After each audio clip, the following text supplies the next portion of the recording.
911, what is your emergency? My emergency is I think my husband's been shot. My house has been burglarized. I just walked in. I'm not getting a pulse on him. I just came in from the gym. 43-year-old Rebecca Fenton is the woman calling for help. Her husband lies on their foyer floor, hit by 2 gunshots. I can't live without this man. Okay, I understand, ma'am. What is your husband's name? The story she will share with 2 detectives across the next 6 hours will clash with every piece of evidence the investigators uncover at the house. You have a life insurance policy? I think Larry does, yes. For how much? You know what, I don't know. Who's the beneficiary? I think I am because I'm his wife. So the person that ransacked the place probably killed him first, you think? I can't put my husband's head. I'm sorry. On a quiet Sunday afternoon in Clearwater, Florida, February 3rd, 2008, the Clearwater Police Department logs a call as a possible domestic emergency. Officers head out thinking they are dealing with a medical issue. Okay, what is the address there, ma'am? Okay, I want you to stay on the line for the police department. I'll need to speak to them I first. don't know. Should I take my car and go? Stay on the phone.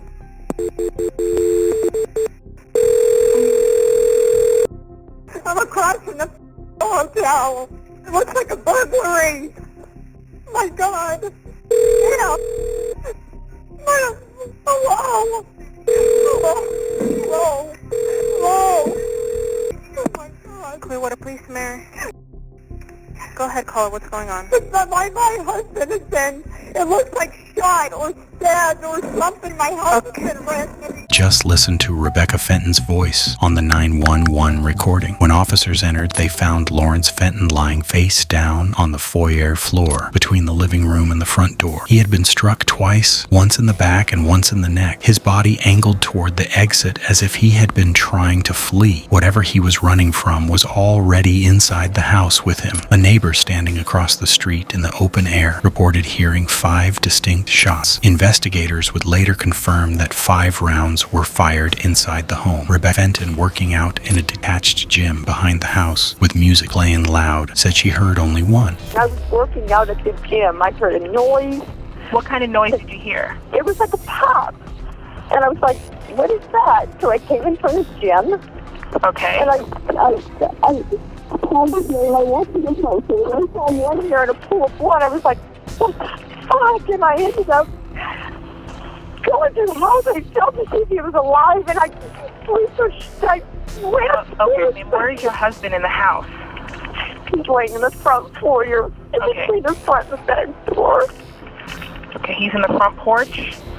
No, he's inside of the house. The way she describes that single sound keeps shifting from one statement to the next. The number itself never changes. What quietly drives the investigation is the distance between the 1 shot she reports and the 5 that evidence confirms. The house looks ransacked on both floors, yet the valuables left behind undercut the idea of a standard burglary. Paintings worth between $17,000 and $25,000 remain on the walls. Antique furniture sits undisturbed. A sewing box holding expensive jewelry stays hidden inside a compartment that opens like a puzzle, reachable only by someone who'd been told it existed. The sole items missing are Larry's watch, his wallet, and his white Jeep Cherokee. That Jeep turns up less than a block away, parked with the engine off and every belonging still inside. Investigators keep circling one stubborn detail. A genuine burglar who has just shot a homeowner runs. They do not linger to pull open drawers across 2 floors. They do not stage a scene and then abandon the stolen vehicle around the corner with everything left in it. The only reason to park that Jeep 50 yards away and walk back is that the driver had a precise place to return to and almost no time before police would arrive. Exactly what that destination was and what happened once they reached it would stay hidden from investigators for years. In those first hours, they held only an unanswered question. None of this matches the account she gives the 2 detectives sitting across from her that night. The sections of her story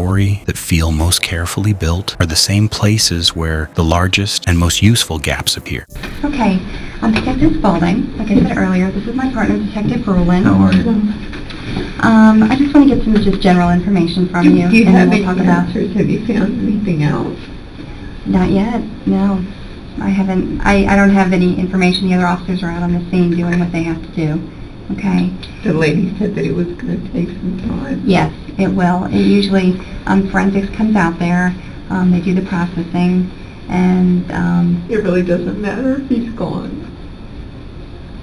so, but the more evidence obviously we can get, processing the scene, the better it will be and the quicker it will be to capture who's done this. Good. Okay? Okay. Do we have an idea, anything? Neighbors? Did anybody? The other officers are out there talking to the neighbors, they're doing canvassing, but they haven't gotten back to me yet. So there's more going on at the scene. Sorry. No, that's okay. Something. No. Something. Right. Well, once we're done talking, then I can report back to the scene, and then they can probably give me some more updated But they information. took the lady, the for right now. man that they told me that he's definitely gone, that he can't be brought back to life or nothing. What the detective notices in real time is the complete absence of something specific. When a spouse is told their partner has died, the weight of that news usually fills the room without effort. It arrives uninvited and cannot be controlled. The woman across from him shows none of that. Her answers follow a clean sequence. The emotional moments appear right on cue and stop before they linger too long. Spaulding would later call it the conduct of someone working through a calculation instead of taking in a loss. Larry Fenton was 57, a sales representative for a Swedish medical equipment company. Super Bowl Sunday was meant to be a quiet day at home before an upcoming business trip. When this incident happened, we have an in-law apartment in the back that we turned into a gym. I was in the gym, Okay. in our gym, when this happened. Okay. Tell me about today, when you guys first got up. Anything unusual or strange happen in the morning? First of all, what time did you guys get up? I had to get up a little bit earlier than usual because I was taking a girl that I have to tell you, I'm in the program. I hate to break my anonymity, but it has a lot to do with my life. Mm-hmm. And one of the girls that I sponsor is in the PAR program. I had to pick her up to take her to a morning meeting that started at 9:45. Okay. And that meeting is probably 200 people saw us there. Okay. Larry had told me before his trip that he didn't want to do anything. He was going to go to the gym, Uh-huh. come home, do a little bit of work on his laptop, and then he was going to watch golf. Mhm. Something about Tiger Woods playing in Dubai, and then of course try to take a nap. Mm-hmm. Because the poor guy went to bed early and he wanted to stay awake for the Super Bowl. Right. Okay. And that's where he was left when this happened. Okay. Her alibi is already complete before the detective poses a single, hard question. Rebecca has the entire morning mapped out. A 9:45 a.m. meeting with 200 witnesses in the room, then breakfast after dropping off her son. She returned home, spoke with Larry, headed to the gym, heard a noise, and came back inside. What remains unexplained and what no one presses her on until much later is the stretch of time between arriving home and leaving for the gym, or how a man found dead in the foyer was last seen by her sitting on the living room couch. I was sitting on the ball when I heard a noise, Okay. but it didn't sound like a pop. It sounded like somebody dropped something. Okay. And I also had music on real loud. So I continued to keep working out, and then all of a sudden I was like, and I wasn't concerned. I just was, let me just go see him again. Right. Now, the music, is it like stereo or you have... Stereo. Okay, you don't have headphones in your ears or anything like that? I have an iPod, but I only... But you weren't using it today? Okay. Do you remember what station you were listening to? I had a CD. Okay. You heard something that sounded like you said it dropped. Something dropped. Now, Something fell off the roof. Was it one noise? Was it several noises? No, it was one. Okay. It was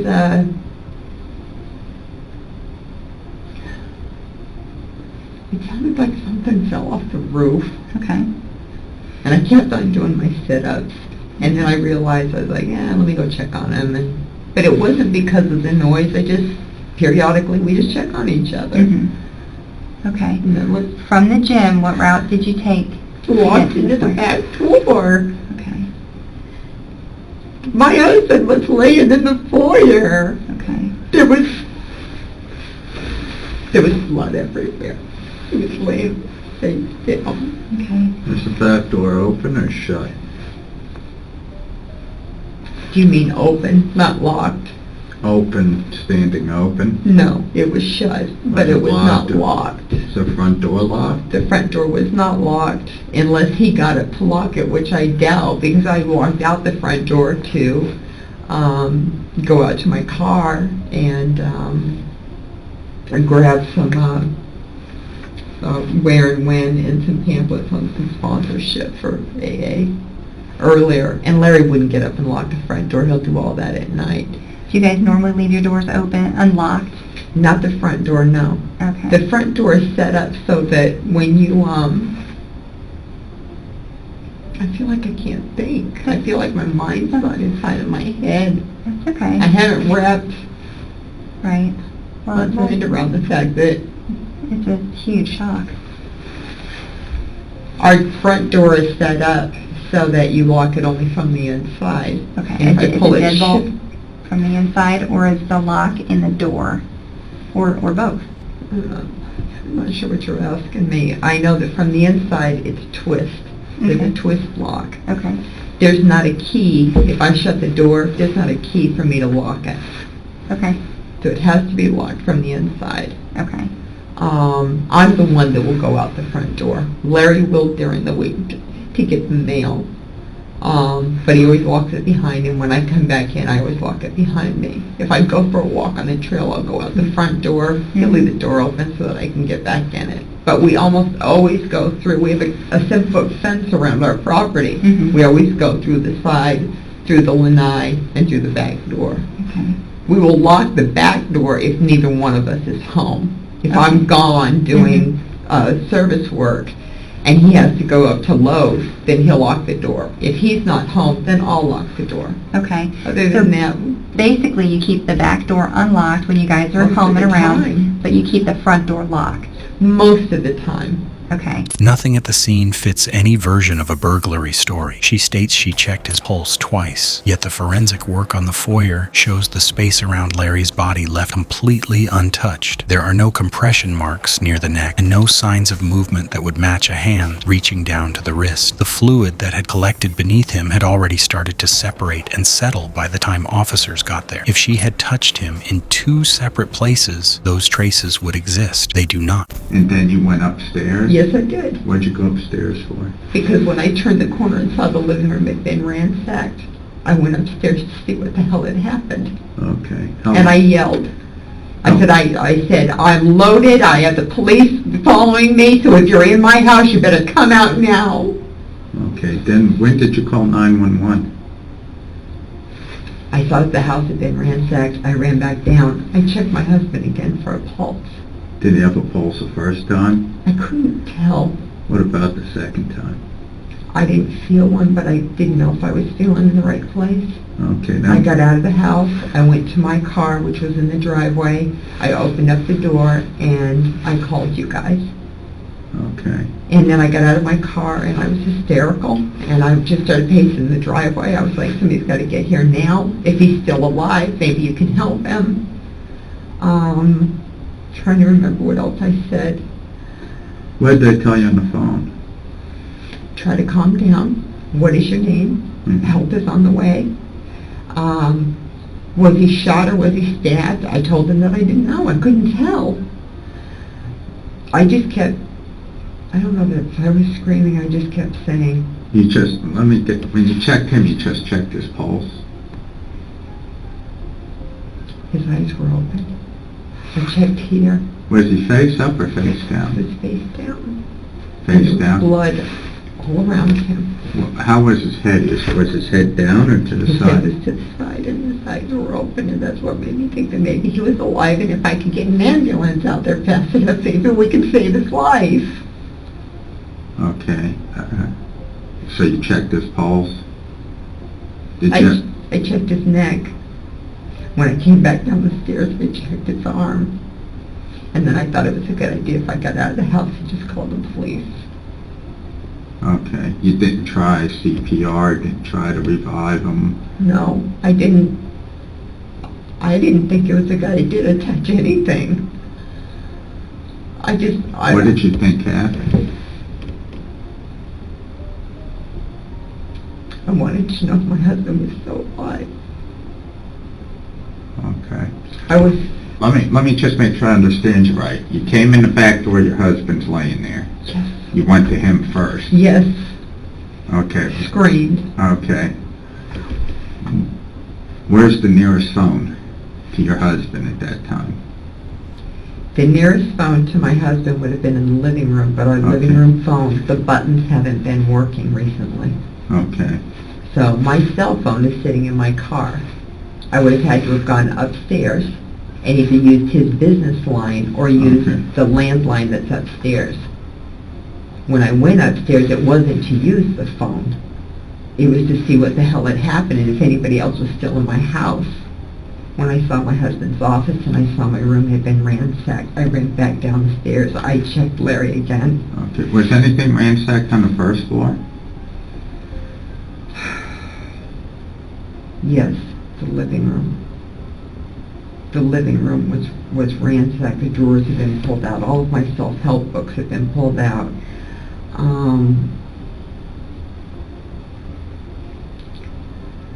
This just happened. I'm having a hard time remembering, but I'll do the best I can. And I think it was a good idea to move them. I Okay. just remember telling the lady, hurry if we get an ambulance to him, maybe he Let died me just dead. ask you, why didn't you think it was a good idea to move him?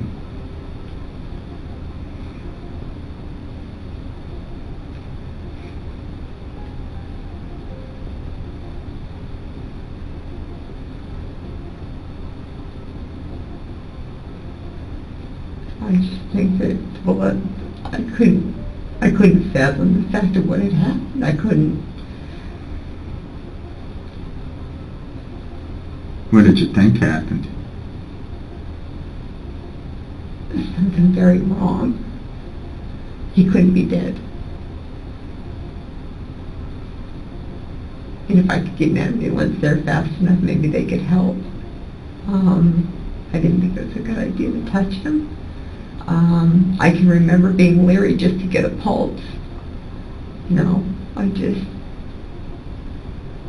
I just watched too much TV and it's like, don't touch, don't disturb. What kind of TV would tell you that? Just, I don't know, CSI, I guess, don't touch anything, stay, the minute you find out something's wrong, get outside, call the police. She explains it by saying she watches too much television. Investigators focused on the fact that the only phone she used stayed with her the whole time, and that placing the call from the car instead of inside the house created a deliberate gap between her and the scene before any location tracking could start. As far as firearms in the house, Excuse me? guns, firearms, We guns. did own a gun. Okay. We bought one very, very recently. You just have one gun in the house. Yes. Okay. Is it a handgun? Is it a shotgun or rifle? It's something that, it's a handgun. A handgun. I don't know a lot about it, but we bought it recently, and it's registered, so I can't tell you the exact date.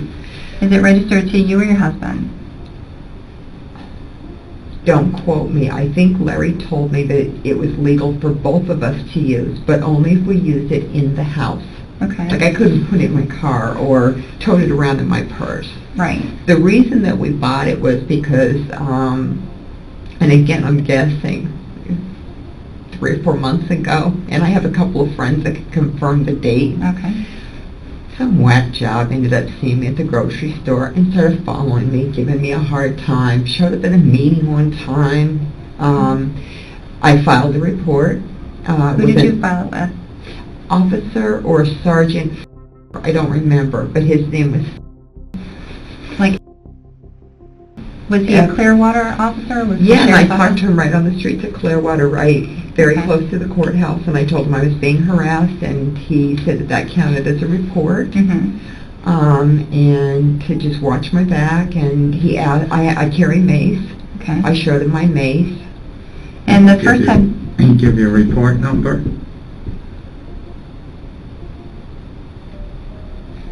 No, I'm trying to remember if he gave me a card, though. Did he take a report? He didn't, we stood talking on the street, Mhm. because I asked him, I parked my car by the courthouse to go talk to the police about this guy that was continuously bothering me. Mhm. And he stopped by as I parked my car, and I was like, can you tell me how to get to the police station? Well, then you pull up again and then pull up again, and he finally got a car and was like, can I help you? Mm-hmm. And I was like, yeah, I need to talk to somebody about somebody who's harassing me. I don't know what his name is. I don't know what to do, but I want to file a restraining order. I'd never filed a restraining order before. And he told me, until we know who the guy is, you know. Tell me a little bit about this guy. You said the first time you noticed him was in the grocery store?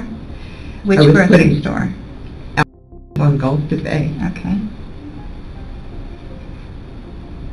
Okay, and this was about 3 or 4 months ago, do you believe this would have happened? He wore Oakley sunglasses. Okay.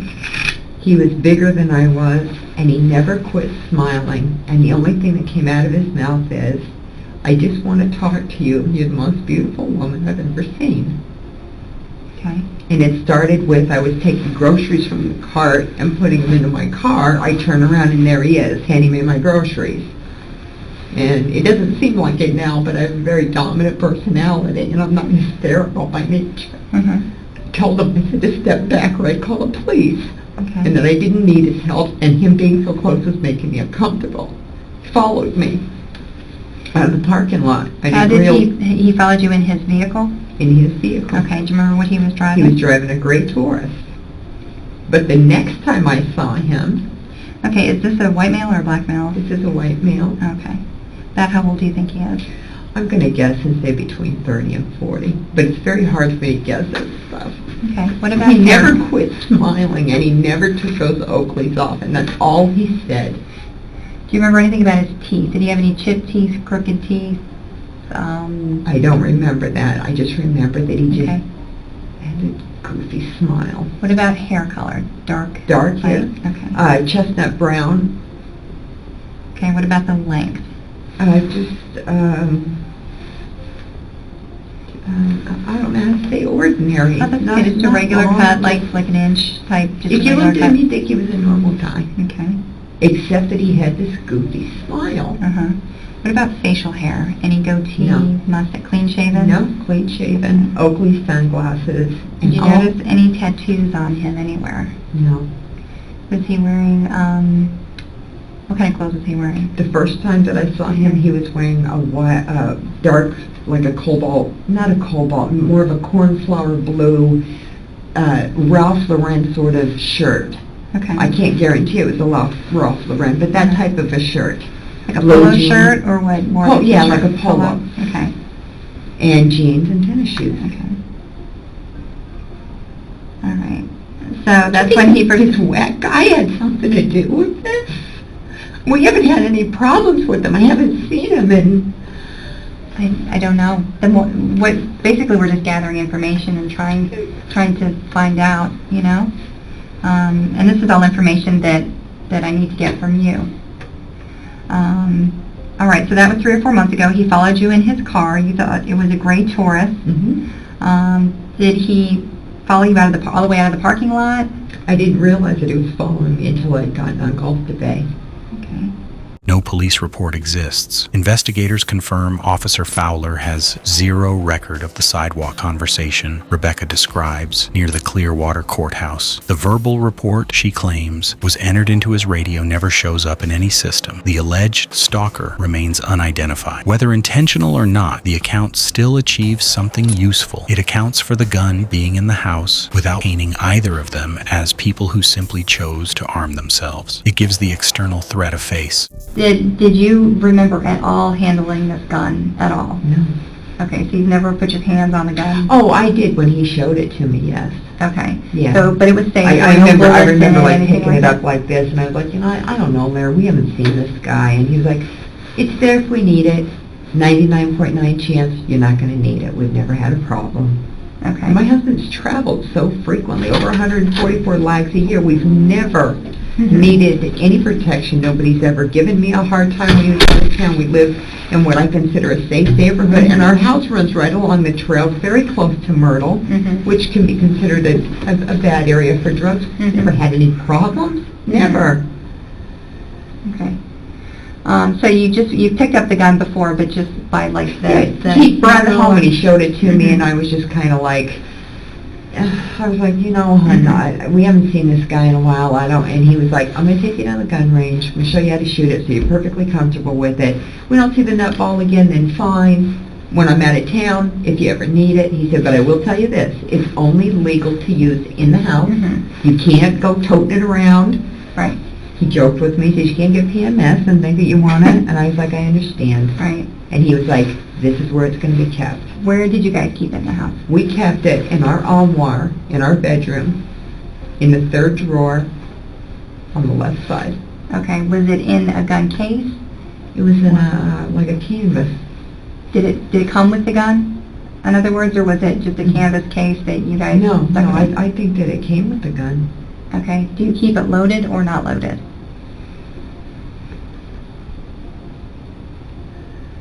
I don't know. I don't know if it was or if it wasn't. I didn't pay attention. Okay. Do you remember where he kept the bullets?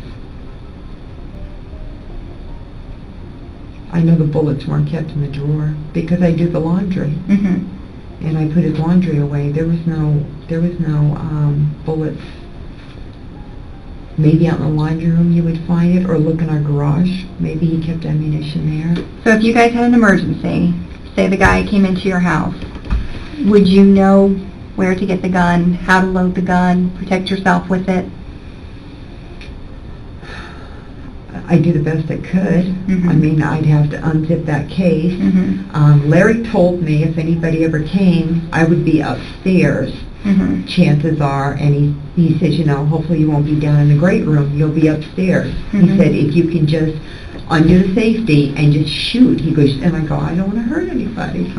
Stop you right there for a minute. Why would you be upstairs if somebody came? Because I spend a lot of times up, most of my life is upstairs. Our television's up there. I have my own bedroom, dressing room in the house. When Larry's gone, I spend most of my time upstairs.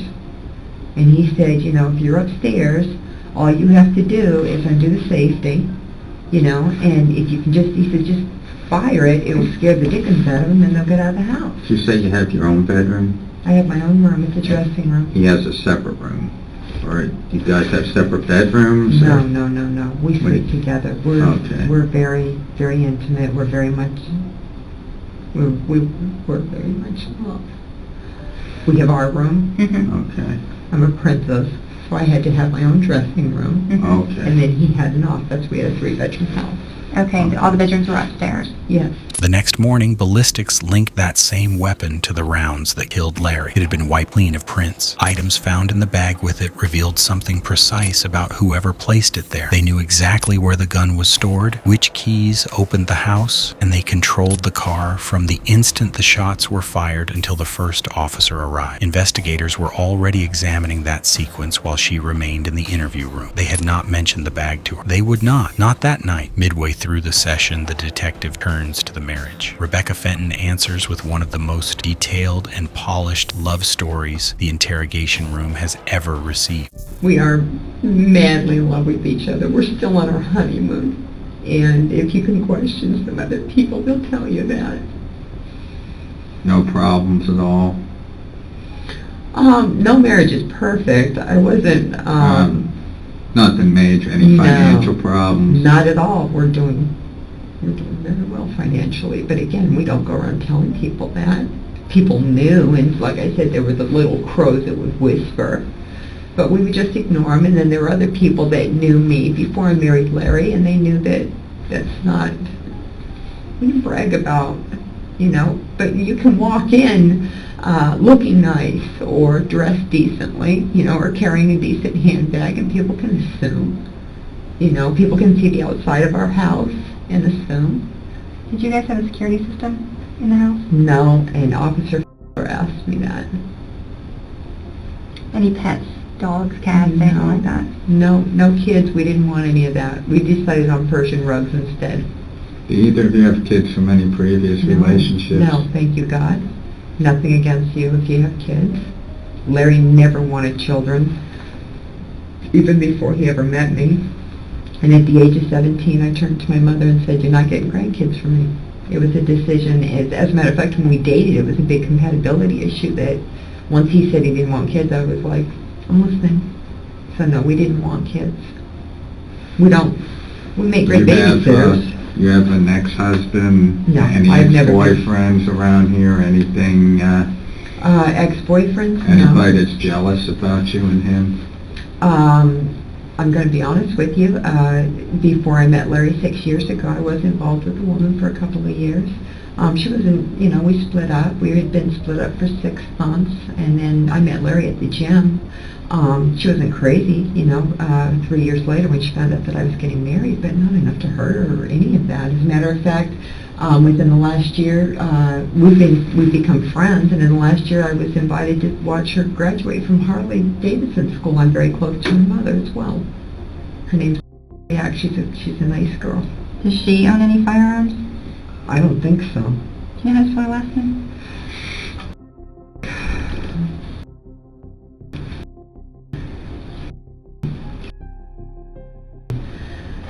Do you remember her birthday?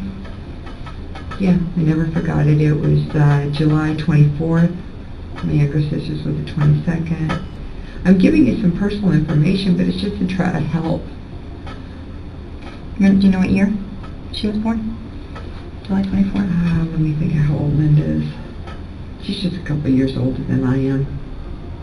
No, I'm going to say I'm 40. I'm going to say she's 42, maybe 43. Okay. It wouldn't be hard to find out. I'm friends with her and her mother. What's her mom's name? Her mother's name is...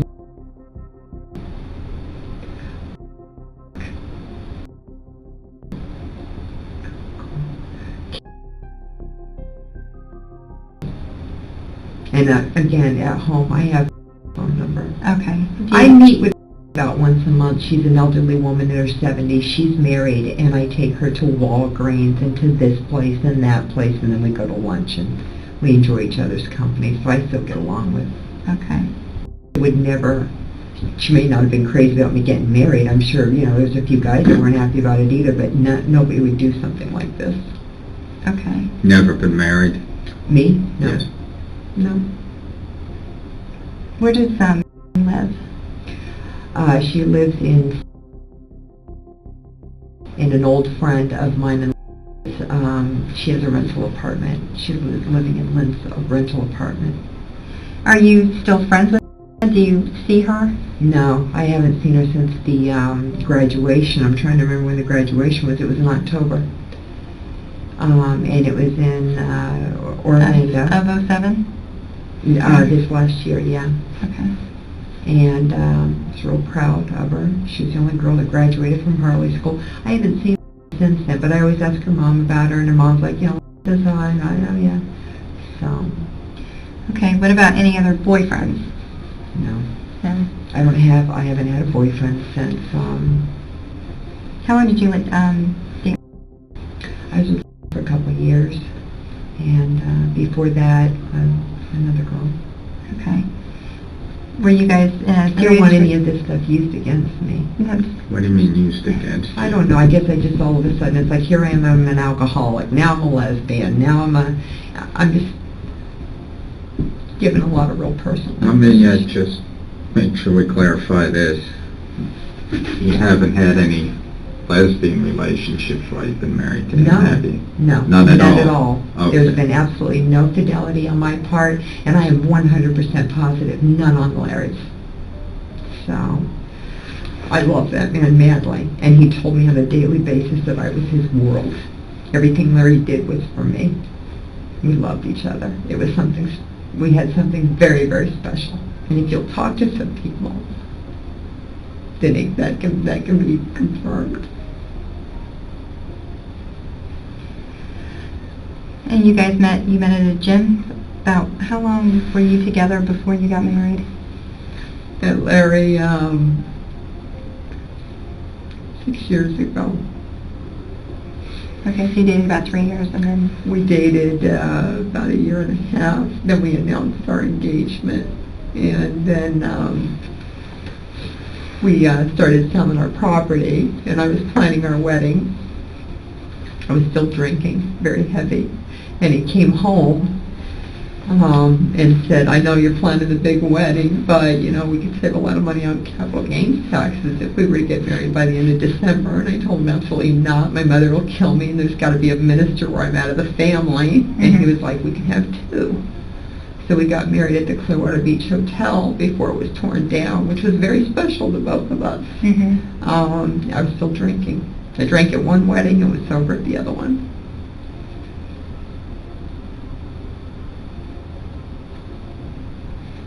And when did you quit drinking again? 2005? 2/17, 2005. I'll never forget it. As a matter of fact, my husband, somewhere in that house, has my 3-year medallion that he was going to present me with.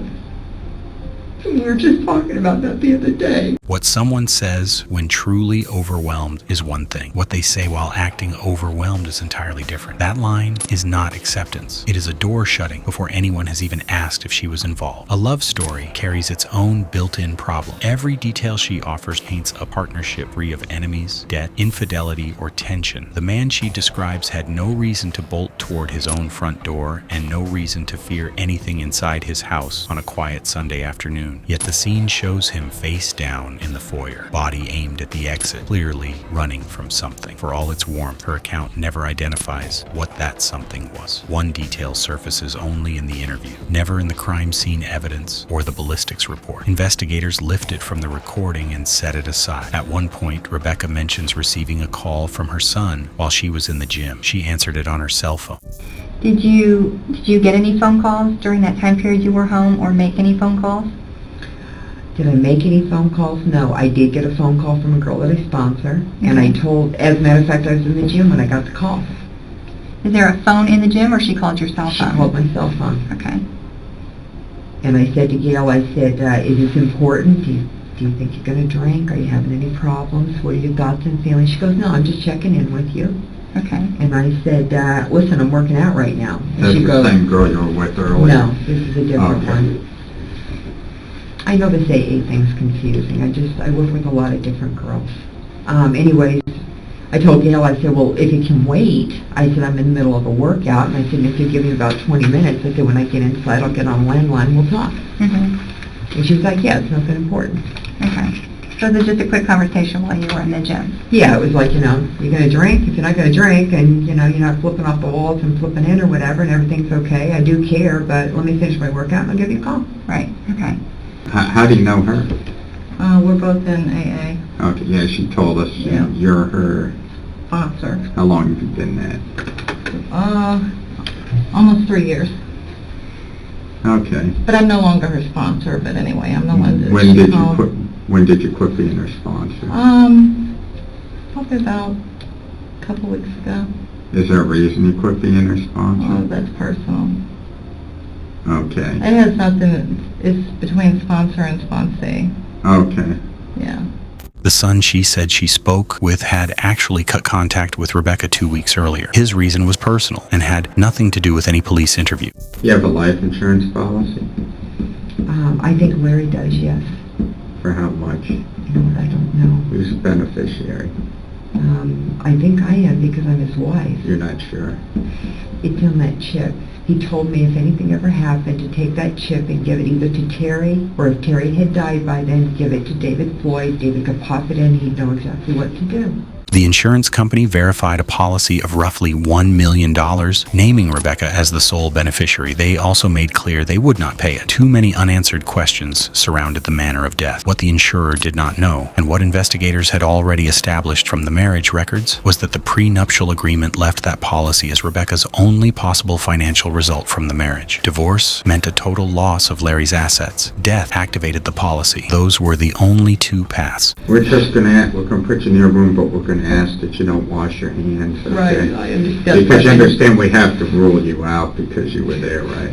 The woman explained to me, Okay, because I signed good. something and it said something about accused, and then it was, she had to come in the bathroom with me so I didn't wash my hands, so all of a sudden I said, am I a suspect? And she very calmly explained that this is a procedure and this is how it goes and this is why it goes like this. And See, we want to do this because we don't want somebody to say 3 months from now, after we did nothing with you, that you did it.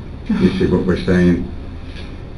I don't understand what you're saying, no. That's the purpose of us doing this, to eliminate you Okay. since you're at the house. Okay. So if somewhere down the line somebody says 3 months, somebody down the line accuses you for whatever reason, we can say, well, we did this, this, and this, and, Great. okay? Yeah, absolutely. You haven't shot a gun recently, have you? No, Okay, no, I don't. all right. I mean, I could, I guess, if somebody showed me how to, or I mean, if I could figure it No, out. I'm just but- asking because they're going to test your hands, that's why, okay? All right? Okay, thank you very much.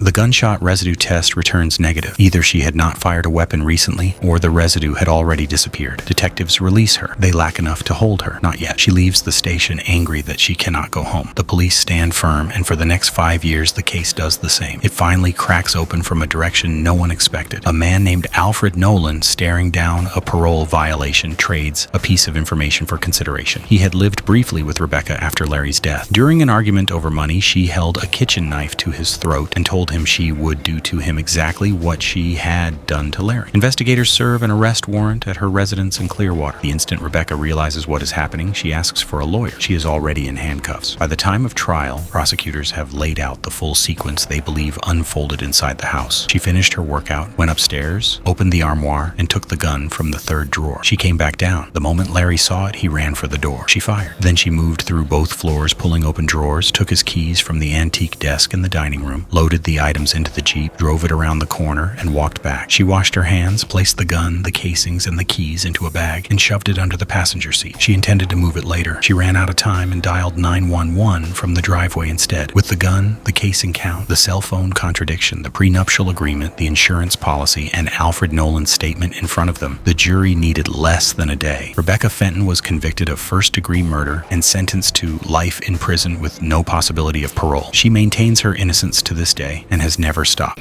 And, just one more thing. If you had a guess, take a wild guess. Can you give us anything? Who would do something like this? Why? Anything? Can you give us anything? I hate to accuse anybody. I'm just going to throw a wild guess, but that's what all it is. It's a wild guess. It's not an accusation, and I'm telling you, I don't think I'm right. But we were never happy with the new neighbors that moved in behind us.